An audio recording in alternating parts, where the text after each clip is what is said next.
Hello बच्चों, आइए प्रश्न को पढ़ते हैं। हमारा प्रश्न है, धातु के तार में बहुत से ऐसे मुक्त इलेक्ट्रॉन होते हैं जो उसमें बराबर गति करते रहते हैं, परंतु फिर भी उसमें कोई धारा प्रवाहित नहीं होती जब तक उसके सिरों पर विभव स्रोत न लगाया जाए। कारण दीजिए। तो आइए सबसे पहले इस प्रश्न की मुख्य अवधारणा को समझते हैं।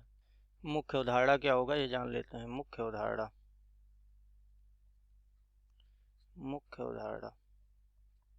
हम जानते हैं यह प्रश्न हमारा किस पर आधारित है। यह प्रश्न हमारा आधारित है मुक्त इलेक्ट्रॉन पर। मुक्त इलेक्ट्रॉन। तो आइए सबसे पहले क्या जान लेते हैं, मुक्त इलेक्ट्रॉन क्या होते हैं, इनके बारे में थोड़ा बहुत जान लेते हैं। यदि हम यहाँ से कोई चालक ले लें, मान लीजिए ये हमारा एक चालक है। चालक की लंबाई L है और इसके अनुप्रस्थ काट का क्षेत्रफल कितना है वो हम मान लेंगे A। A क्या हो जाएगा, ये इसका अनुप्रस्थ काट का क्षेत्रफल हो जाएगा। और इस चालक की लंबाई L है और इसका जो ये सिरा है, अनुप्रस्थ काट बोलते हैं इसको, इसका क्षेत्रफल ये है। अब इसमें क्या होगा, बहुत सारे इलेक्ट्रॉन उपस्थित होते हैं। तो ये इलेक्ट्रॉन क्या करते हैं, ये इलेक्ट्रॉन निरंतर गति करते रहते हैं। ये सभी दिशाओं में गति करते हैं। कोई इस तरफ गति कर रहा है, कोई इधर गति कर रहा है। तो इनकी गति किसी भी एक दिशा में ना होकर विभिन्न दिशाओं में होती है।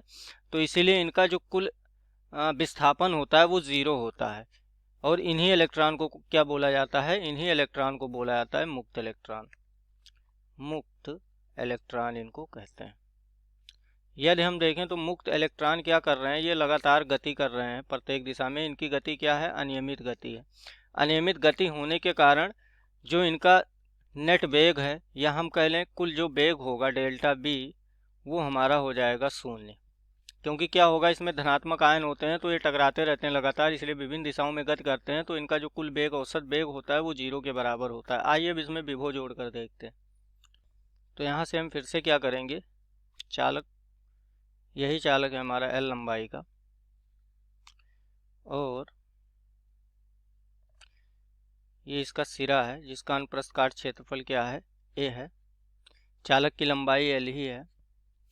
अब इसके दोनों सिराओं पे हम क्या करेंगे, विभवांतर लगाएंगे। विभवांतर मतलब बैटरी या सेल को इससे जोड़ देंगे। जैसे ही बैटरी या सेल को जोड़ते हैं जिसका विभव भी है, तो ये धनात्मक सिरा हो जाएगा, ऋणात्मक सिरा।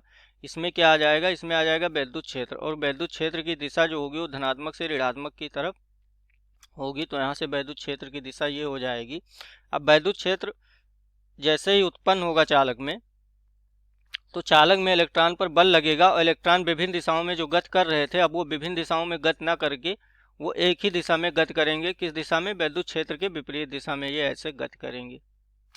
तो ऐसे गति करेंगे तो जिस वेग से गति करेंगे उस वेग को हम क्या बोलेंगे, उस वेग को हम बोलेंगे dB। मतलब ये किस वेग से गति करेंगे उस वेग का नाम हम रख लेंगे dB। dB का मतलब हो गया अनुगमन वेग। तो ये अनुगमन वेग से क्या करेंगे, गति करेंगे, या इनको BD भी बोल देते हैं, DB नहीं BD। यहाँ से फिर से लिख ले रहे हैं, अनुगमन वेग जो होगा उसको BD से प्रदर्शित करते हैं। ड्रिफ्ट वेलोसिटी इसको बोलते हैं। तो इसीलिए इसका नाम हो जाता है अनुगमन वेग हिंदी में। तो अगर हम यहाँ से देखें तो इसमें क्या होगा, जैसे हम विभव को लगाएंगे तो क्या होगा, धारा इसमें बहेगा। और धारा का मान क्या होता है, हम जानते हैं धारा बराबर होता है हमारा कुल आवेश बटे समय, ये होता है। तो यहाँ से अगर हम धारा निकालेंगे तो यहाँ पे अगर हम मान लें कि n क्या है, n बराबर है इलेक्ट्रॉनों की संख्या। L लंबाई के चालक में इलेक्ट्रॉन की संख्या, E क्या है, एक इलेक्ट्रॉन पर आवेश है, ये एक इलेक्ट्रॉन पर आवेश। तो ये एक इलेक्ट्रॉन पर आवेश अगर हम यहाँ से देख लें वो कितना हो जाएगा, E हो जाएगा हमारा। और A क्या है, अनुप्रस्थ काट का क्षेत्रफल। अनुप्रस्थ काट का क्षेत्रफल ये हो जाएगा, काट का क्षेत्रफल। BD क्या है हमारा, अनुगमन वेग है यहाँ पर, अनुगमन वेग ये हो जाएगा। तो यहाँ से अगर हम धारा निकालें तो जो धारा हमारा आएगा I बराबर, यहाँ से धारा निकालेंगे तो यहाँ पे कुल आवेश जो हो जाएंगे, Q यहाँ पे हमारा निकल के आ जाता है। Q बराबर आ जाता है NEAL। L लंबाई में इतने आवेश होंगे कुल मिला के। और अगर हम धारा निकालें तो धारा बराबर Q बटे T होता है। इस फार्मूले का हम यहाँ पे प्रयोग करेंगे सूत्र का, तो हो जाएगा NEAL अपान टी। अब एल बटे टी क्या होता है, दूरी बटे समय वेग के बराबर होता है, तो हम यहाँ से लिख सकते हैं एन ई ये गुणे में क्या कर देंगे एल बटे टी, तो ये क्या हो जाएगा वेग के बराबर। और यहाँ पे कौन सा वेग है, ड्रिफ्ट वेलोसिटी या उसको अनुगमन वेग कहते हैं, तो एन ई बी डी, इतनी धारा इसमें प्रवाहित होगी। हमसे पूछा है कि अगर हम विभव ना लगाएं, तो यहाँ पे देख सकते हैं कि अगर हम विभव नहीं लगाएंगे क्या करेंगे, अगर विभव नहीं लगाएंगे तो यहाँ ओम के सूत्र के अनुसार आई बराबर क्या होगा एन ई बी डी, तो यहाँ से हम लिख सकते हैं बी बटे आर बराबर हमारा हो जाएगा N E A B D.